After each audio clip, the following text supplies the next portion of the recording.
Kasus pembunuh ibu dan anak di Subang sepertinya kepolisian sudah mengantongi nama untuk diseret menjadi tersangka.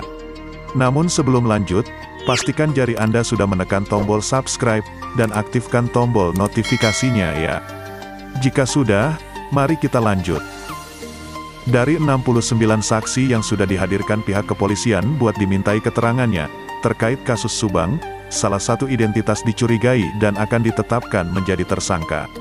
Salah satu bukti dari kecurigaan tersebut, polisi merilis sketsa wajah pelaku yang berada di balik kasus pembunuhan ibu dan anak di Subang. Dikutip dari kanal YouTube milik Monogram Production dengan judul, Danu ucapkan terima kasih. Kenapa? Dipublish tanggal 17 Januari tahun 2022. Kanal YouTube tersebut menampilkan wawancara sosok Danu terkait kegiatan kesehariannya terlepas dari kasus Subang yang tengah ramai dipergunjingkan. Di tayangan kanal itu, ditanyakan tentang kegiatan Danu sehari-hari terlepas dari statusnya sebagai saksi di kasus Subang. Dengan penuh keceriaan dan keakraban yang tergambar dalam setiap pertanyaan, dan dijawabnya dengan tawa dan riang. Menurut Danu, kesehariannya tak banyak kegiatan yang dilakukan selain bermain game di handphone.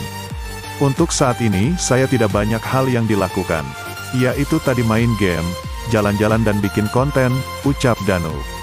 Waktu ditanya permainan game yang digandrungi, dan kenapa harus pergi ke warnet, Danu pun menjawab dengan santai. Menurut Danu, permainan game yang sering dimainkannya ialah Mobile Legends. Dulu juga pernah bermain PUBG, itu di handphone, ucap Danu. Diakui Danu, ada perasaan jenuh dan bosan menghadapi kasus Subang yang lagi ramai dipergunjingkan di masyarakat. Disebutkan, bagi warga masyarakat dimanapun berada, yang sudah memberikan dukungan terhadap dirinya memberikan arti besar terutama psikologi. Tanpa ada dukungan dari para fans dan masyarakat Indonesia, sebenarnya Danu tidak ada apa-apanya. Sekali lagi Danu ucapkan terima kasih, ucap Danu di kanal yang sama. Disebutkan, waktu pertama kali dirinya dipanggil pihak kepolisian, dan berada di ruang pemeriksaan yang dianggapnya menimbulkan suasana lain, ada perasaan tegang yang amat sangat.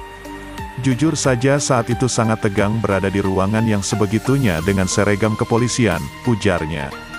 Diakui Danu, waktu dilakukan pemeriksaan oleh tim penyidik di ruang pemeriksaan, lama pemeriksaannya rata-rata mencapai 6-9 jam. Cukup deg-degan juga sih, ya stres karena yaitu tadi baru pertama berada di ruangan yang segitunya dengan seragam lengkap, ucapnya lagi. Ditambahkan Danu, karena baru dipanggil dan diperiksa pihak kepolisian pasti menimbulkan syok, trauma bercampur baur menjadi satu. Disinggung sebelum munculnya kasus pembunuh ibu dan anak di Subang, Danu mengatakan, dirinya melakukan kegiatan bekerja di yayasan dan pergi ke warnet. Jadi setelah bekerja di yayasan pergi ke warnet untuk membantu. Karena dulu Danu bisa ngetik, bisa buat skripsi ya di warnet itu tadi, tambahnya. Di kanal itu ditanyakan harapan dengan kasus Subang dan hubungannya dengan Yoris. Danu mengatakan, bahwa kasus ini harus segera diungkap oleh pihak kepolisian. Mengenai hubungan Danu dengan Kang Yoris, ya baik-baik saja. Tapi belum pernah melakukan komunikasi setelah pisah itu aja, ucap Danu. Menyinggung masalah sketsa wajah, diakui Danu sama sekali tidak mengenali di balik sketsa wajah itu.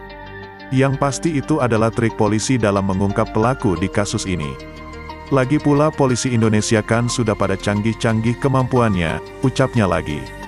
Tapi yang pasti, tambahnya, di kasus Subang ini segera terungkap pelaku sekaligus eksekutor di balik perampas nyawa Tuti dan Amel. Saya yakin polisi dengan segala kemampuan yang dimilikinya itu, akan segera mengungkap pelaku di balik ini semua, ujarnya.